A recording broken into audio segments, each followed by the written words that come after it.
जब घर में जाकर देखा, सोचा कि साधे संत महात्मा लोग कुछ ऐसे होंगे। घर में गया तो देखा कि तरुणी प्रभुतागे श्याल को बुद्धिदायका कन्या विक्रीणो लोभात् दंपती नाम चकलकनम। देखा कि घर में स्त्री का ही साम्राज्य है। अच्छा, स्त्री का पढ़ी लिखी स्त्री हो, घर परिवार चलाने वाली हो तो कोई दिक्कत नहीं है, लेकिन चलो ठीक है, स्त्री का साम्राज्य ठीक है, लेकिन वह स्त्री जो है सलाह कहां से लेती? साले साहब से, अपने भाई से। श्याल को बुद्धिदायका इस पे लिखा है। अगर सलाह लेनी होगी तो माता पिता से नहीं, अपने भाई से सलाह ली जाएगी, अपने मायके पक्ष से जो है सलाह ली जाएगी। अब इस तरीके का साम्राज्य चल रहा है। और तो और महाराज चलो ये तो ठीक है, चलो अपने अपने घर की बात है, लेकिन समाज में एक सबसे बड़ी प्रथा खराब है, कन्या विक्रीणो लोभात्। कन्या का क्रय विक्रय किया जाता है कि हमारे लड़के की अभी शादी हो रही थी तो अभी 2 लाख एक गाड़ी बोल गए हैं, अगर उससे आगे हो तो बात करो, तो शादी आगे बढ़ाई जाए, बात बढ़ाई जाए। अभी विवाह नहीं होता है, सौदा होता है। 16 संस्कारों में से एक पवित्र संस्कार है, उसको भी इस तरीके से लोगों ने, अधर्मियों ने किया। पहले देखिए, इसीलिए बाल विवाह की प्रथा थी कि कम समय में ही, छोटे में ही विवाह कर दिया जाता था, तो ये हमको संसार की प्रपंचों से बचा रहना पड़ता था। अब मन मुताबिक लोग विवाह करने लगे हैं, मन मुताबिक उसकी सौदा होने लगा है। जैसे कहते हैं समधी, तो समधी का मतलब क्या होता है? समधी, जिसके सम विचार सम हो, उसी को समधी कहते हैं। और जब सौदा कर लिए तब समधी कहाँ, सम रहे ही नहीं गया। आपने सौदा कर करके तो शादी तय की है, महाराज इतने कम कर लो, इतने कम कर लो। तब उन्होंने कहा गाड़ी चाहिए, तब कहा महाराज गाड़ी की जगह ये ले लो। तब वो जाके किसी प्रकार से महीना भर बात करने के बाद वो शादी तय हुई। अब फिर कहते हो कि अब विचार नहीं मिल रहे, तो विचार शुरू से कहाँ मिल रहे थे? जब भाई विवाह होना था तब भी तो विचार नहीं मिल रहे ना आपके, तब भी तो आप मन मुताबिक जो है कार्य कर रहे हैं, अब विचार हो नहीं रहे। कन्या का क्रय विक्रय होने लगा, तब क्या होता? जब क्रय विक्रय करोगे तो दंपती नाम च कलकनम। जब क्रय विक्रय करोगे तो फिर लड़ाई होगी, फिर कोर्ट जाओगे, फिर किसी से सलाह लोगे, किसी ज्योतिषी पास जाओगे, किसी पंडित के पास जाओगे, किसी वकील के पास जाओगे। क्या होगा फिर? जब विचार नहीं मिलेंगे, संस्कार नहीं मिलेंगे, तो दंपती नाम च कलकनम, रोज झगड़ा लड़ाई होगा और कुछ नहीं होगा। तब जब मैं महात्माओं के पास गया, पंडित के पास गया, गृहस्थ के पास गया, जब सब जगह गया तो मेरा मन तृप्त हो गया। मैंने कहा कि अब किसी के पास नहीं जाना, अब सबसे के पास चला गया। तब सोचा कि हमारे गोविंद यहाँ वृंदावन में यमुना जी के पास सुंदर सुंदर लीला करके गए, चलो वहां चल के देखते हैं, शायद वहां कुछ अलग विशेष हो। तब वहां गया तो मैंने एक अद्भुत विषय देखा कि एक स्त्री खिन्न मन से बैठी हुई है और उसके पास 2 वृद्धावस्था में पुरुष बैठे हुए हैं और बहुत सारी युवतियां उनको पंखा झल रही हैं। जब ऐसा देखा तो भाई स्वाभाविक सी बात है, स्त्री का जो स्वभाव होता है वो चंद्र प्रवृत्ति का होता है। वो किसी भी समय रो सकती हैं और किसी भी समय क्रोध कर सकती हैं। तो मैंने सोचा फालतू स्त्री के पास जाऊं, अभी कहने लगे क्यों आए। और ऐसा सोच ही रहा था कि तब तक उस स्त्री ने हमको पुकारा, भो भो साधो क्षणम तिष्ठा मच्चिंतामपि नाशय। हे साधो रुक जाओ, ठहर जाओ, मेरे कष्ट का निवारण करिए। तो मैंने सोचा इस स्त्री को ना कभी देखा, ना जाना, ना पहचाना, तो पूछ दिया कासिस्तम, आप कौन हो? और ये जो आपके पास वृद्ध पुरुष बैठे ये कौन है, देविया कौन है? तो उस देवी ने बताया कि हम भक्ति ऋतिख्याता, मेरा नाम भक्ति है, और ये जो दो वृद्ध हैं ये मेरे पुत्र ज्ञान और वैराग्य है।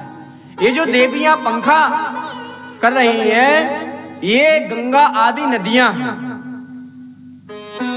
और मैं उत्पन्ने द्रविणा साहम वृद्धिम कर्नाटके गता, द्रविण देश में उत्पन्न हुई, कर्नाटक में पड़ी बड़ी, महाराष्ट्र में मैं कुछ दिन रही, लेकिन जैसे ही गुजरात पहुंची तो मुझे वृद्धावस्था ने घेर लिया, और जब वहां वृद्धावस्था ने घेर लिया तो मैं वृंदावन आ गई।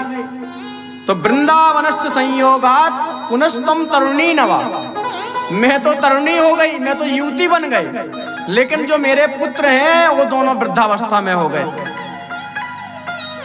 नारद जी ने कहा आप परेशान ना हो देवी, इसका कोई उपाय होगा, आप बिल्कुल परेशान ना हो। भक्ति देवी ने बड़ी सुंदर वंदना की। जयति जगति मायाम यस्य काया धवस्ते, वचन रचन मेकम केवलम चाकलेया, ध्रुव पदमपि यातो यत् कृपातो ध्रुवोयम, शकल कुशल पात्रम ब्रह्मपुत्रम नतास्मि। अरे आपके कृपा मात्र से जो है ध्रुव जी ध्रुव पद को प्राप्त कर लिए, आप तो साक्षात ब्रह्मा जी के पुत्र हैं। अब नारद जी ने कहा कि आप बिल्कुल परेशान ना होइए। अब नारद जी प्रयत्न करने लगे। ज्ञानम प्रभुत्तिताम शीघ्रम रे वैग्रम, हे ज्ञान जाग जाओ, हे वैराग्य जाग जाओ। इस तरीके से जोर जोर से आवाज दें तो थोड़ी बहुत चेतना आए, और थोड़ी बहुत चेतना के बाद फिर अचेत हो जाए। जब इससे नहीं होगा तो गीता पाठेर मुहुर मुहुर, गीता का पाठ सुनाया, बार बार जो है गीता पाठ सुनाया, तो थोड़ी बहुत चेतना आए, लेकिन उस चेतना के बाद फिर वो अपनी अवस्था में आ जाए, फिर जो है अस्वस्थ हो जाए। अब इस तरीके से जब परेशान हुआ तो मैंने सोचा कि जब तक इनका मैं कुछ उपाय नहीं कर लूंगा तब तक मेरे मन को शांति नहीं होगी, मैं अनशन पे बैठ जाऊंगा। और जब ऐसा मन में सोचा कि मैं अनशन पे बैठ जाऊंगा तब तक आकाशवाणी हो गई। अब तो आकाशवाणी हो गई, हे नारद जी आप परेशान ना होइए, आप सत्कर्म करिए। हम नारद जी ने सोचा कि अभी तक जो कर रहे थे क्या था, सत्कर्म ही तो था, लेकिन सोचा चलो ठीक है, अगर आकाशवाणी बता देते कि भाई फला जगह चले जाओ, वहां ऐसा कर लीजिए, लेकिन ऐसा कुछ बताया नहीं। अब तो जो भी नारद जी को मिले उसी से हाथ जोड़कर पूछे भैया सत्कर्म कैसे करना चाहिए। अब कोई बताने को राजी ना हो। ब्रह्मा जी के पुत्र नारद जी इतने ज्ञानी, सोचे इनसे कौन बात करे, सब कुछ जानने वाले, हम कहाँ भाई कोई बड़ा डॉक्टर हो, छोटे मोटे डॉक्टर से पूछे वो कहाँ कुछ बता पाएगा। अब इस तरीके से पूछते पूछते कुछ लोग मौन धारण कर लिए, कुछ बताए ही नहीं, कुछ इधर उधर हो गए। और इसी तरीके से जब मैं सभी जगह गया कहीं निवारण नहीं मिला तो आप लोगों से भेंट हो गई। अब आप ही बताइए इनके दुख की निवृत्ति कैसे हो। तो सनकादियों ने कहा कि आप परेशान न होइए, इसका उपाय है, आप बिल्कुल परेशान नहीं। क्या उपाय है? कहा श्रीमद् भागवत कथा। महाराज श्रीमद् भागवत कथा बताओ, जब हमने वेद वेदांत गीता सब कुछ सुनाया कुछ नहीं हुआ तो ये उससे होगा? कहे नारद जी यही तो आपकी भूल है, यही आपकी भूल है। भाई कोई व्यक्ति कहे कि हमको आम का रस चाहिए तो कहेंगे आम का रस कहाँ से होता है? तो कहेंगे पेड़ से, आम का जो पेड़ होता है उसी से आम उत्पन्न होता है, और फिर उसी में आम जब मिलता है तब उसी में रस होता है। तो कहेंगे चलो ठीक है, आम को ना खा के आम के पेड़ को ही खाते हैं, इसी से तो उत्पन्न हुआ है, तो क्या रस मिलेगा? उससे नहीं मिलेगा, उसके फल में ही जो पका हुआ फल होगा उसी में रस मिलेगा। तो वेद वेदांत तो ठीक है, उसका ये भाई फल ही है, लेकिन जो पेड़ जो होते हैं उसमें रस नहीं मिलता है। रस तो श्रीमद् भागवत कथा में इसके फल में मिलेगा। अच्छा ठीक है महाराज, ये होगी कहाँ, कैसे होगी, ये सब बताइए। तो कहिए देखिए ये होगी हरिद्वार में।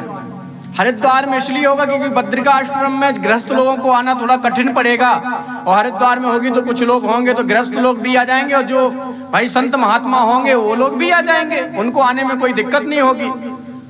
अब तो ये हो गया कि भाई कथा हरिद्वार में होनी है, अब तो सभी तीनों लोक में हल्ला हो गया, हरिद्वार में कथा हो रही है। अब तीनों लोक में फैल गया कि हरिद्वार में कथा होने जा रही है। नारद जी गए, सनकादि सब लोग वहां हरिद्वार पहुंचे हैं, और सभी महात्मा जब पहुंचे, सनत सनंदन सनातन कुमार, अब उसमें से 4 भाई थे, तो उसमें सनत जी बन गए व्यास और नारद जी बन गए श्रोता। और जब जैसी ही कथा प्रारंभ हुई होने वाली थी, तब तक सभी को महात्माओं को पता चला। तो भृगुरु वशिष्ठ चिवनश्च गौतमो मेधातिथिर देवल देवरातो रामस् तथा गादि सुतश्च साकलौ मृकंडु पुत्रादि जपि पलादा। अरे भृगु आए, वशिष्ठ आए, चिवन आए, गौतम आए, मेधातिथि आए, देवल आए, देवरात आए, परशुराम आए, विश्वामित्र आए, शाकल आए, मार्कंडे आए, गंगा आए, नदियां आए, वेद आए, वेदांत आए, सब लोग आ गए, पूरा खचाखच हरिद्वार में जो है वहां भर गया। अब कथा प्रारंभ हुई। सदा सेव्या श्रीमद् भागवती कथा, यस्या श्रवण मात्रे हरिश्चित्तं समाश्रयेत्। सदा सेव्या श्रीमद् भागवत कथा को सदा सुननी चाहिए। इसमें ये नहीं है कि आप इस समय नहीं सुन सकते और इस समय सुन सकते हो, ऐसा कुछ नहीं लिखा कहीं। सदा सेव्या हर समय सुनो। अब ये कोई कहने लगे कि नहीं भाई अभी तो कथा थोड़ी दूर पर हो रही थी, आज यहाँ कथा हो रही, वही कथा कितनी बार सुने, वही कथा है, वही परीक्षित हैं, वही सुखदेव जी महाराज हैं, बस हो गया। व्यास बदलते रहते हैं, कभी कहीं से श्री धाम अयोध्या जी से आए, कभी वृंदावन से आए, कभी कोई चित्रकूट, बस व्यास बदलते रहते, कथा तो वही है, कहाँ तक सुना जाए, ऐसा नहीं है। उसको हमेशा सुनना चाहिए। और जब ऐसा विचार मन में आता है तो हरिश्चित्तम समाश्रयेत्, हरि उसके हृदय में विराजमान हो जाते हैं। अब लेकिन जो लोग नहीं सुनते हैं, तो हमारे व्यास जी महाराज ने बहुत कुछ कहा उनको।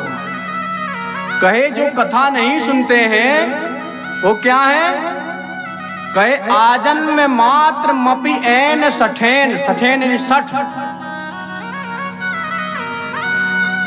चित्तम विधाय सुख शास्त्र कथा न पीता। ये लोग अगर कथा अगर श्रवण नहीं किए तो इतने में रुके नहीं, तो लेके चांडाल का वो चांडाल है जो कथा नहीं सुनता है, तो कहे इतने से काम चलेगा, कहे नहीं वो खर गधा है। खरवद्य तेन नीतम, तो कहे इतने से काम चलेगा, कहे नहीं, कहे मिथ्या सुजन्म जननी जनि दुख भाजा।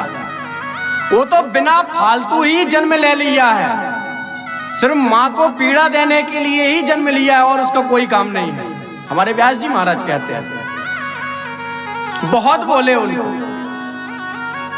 इतना बोले कि वो कुछ नहीं है, खाली ऐसी शरीर मात्र से वो इस संसार में है तो, लेकिन वो कुछ काम का नहीं है।